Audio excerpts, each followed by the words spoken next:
Well, the birds are in the trees, the flowers are out, leaves are blooming, and that means one thing for many people, which is the start of hay fever season. It's a perennial problem for loads of people, and the chemist shelves are stacked with remedies. There's all kinds of solutions offered to you online if you look. So are they cons or are they cures? Well, to answer that question, I'm joined by one of the UK's top allergy specialists. Really few people in the world know more about hay fever than this man. Is Professor Adam Fox. Thank you for joining us. He's a professor of paediatric allergies at Guy's and St Thomas's Hospital.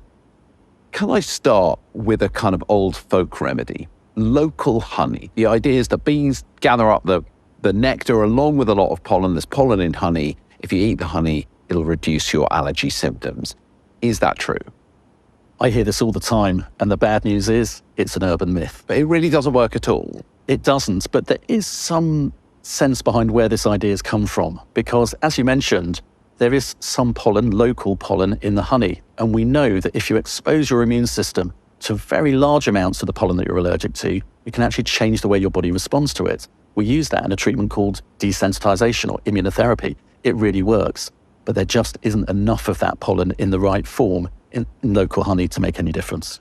Okay, so as a kind of folk remedy, it may actually have some origins in truth. So if you're someone who is dreading hay fever season, what are the things you can do to manage it? Firstly, even without going to the chemist, there's things such as saltwater nasal sprays.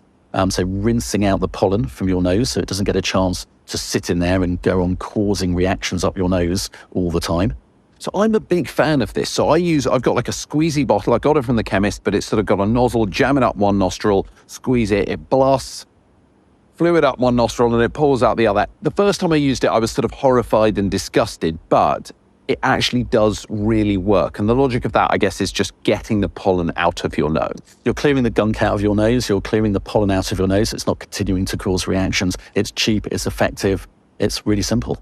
Okay, that's great. What else? So things like pollen balms. So effectively, things like petroleum jelly that just act as a pollen trap. So they just reduce the amount of pollen that gets up your nose. So you just rub it around the outside of your nostrils and underneath and just on the inside rim. And the idea being is that if there's any pollen that's going up there, it will get caught in the sticky gloop and won't go up your nose and cause allergic reactions. Okay, so it's sort of like adding more artificial snot to your nose. So, yeah.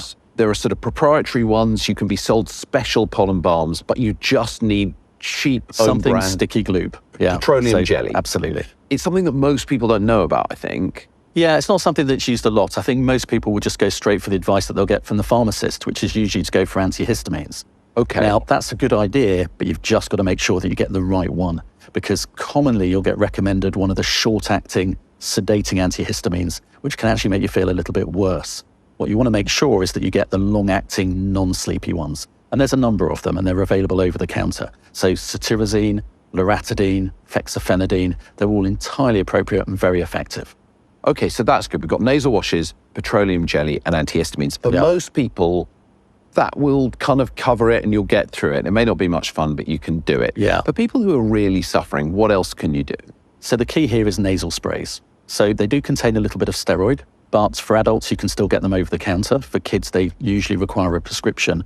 But they are safe if they're used appropriately, and they're very effective. And they're particularly useful if you start them before the season starts. Usually, for example, if it's going to be the tree pollen season that causes trouble, you need to be thinking about this in late February, early March. If you're somebody where grass pollen is the main issue, then start thinking about this in late March, early April. So although it's ideal to start before the season starts, don't worry if you've not missed the boat. They will still be really helpful, and they'll certainly be more effective than just antihistamines alone. So your GP or your chemist can recommend, Yeah. and for children, always speak to a GP. Yeah. And there are hay fever sufferers who just go, look, I do this every year. None of it gets on top of it. There are additional treatments, and they're usually reserved for those who have the most severe hay fever. So for that, where possible, the ideal is to go for something called desensitization or immunotherapy. It's not a new medicine. A lot of people think that this is a new thing, but it's not. It's over 100 years since the first dose of immunotherapy was given, and it was given in London in the UK for the first time ever. But things have changed over the last 20 or 25 years because there's new ways of desensitizing that don't involve injections, but instead involve what are called sublingual tablets. So these are tablets that go under your tongue. So you hold it under there for a minute a day, and what it contains is the thing that you're allergic to.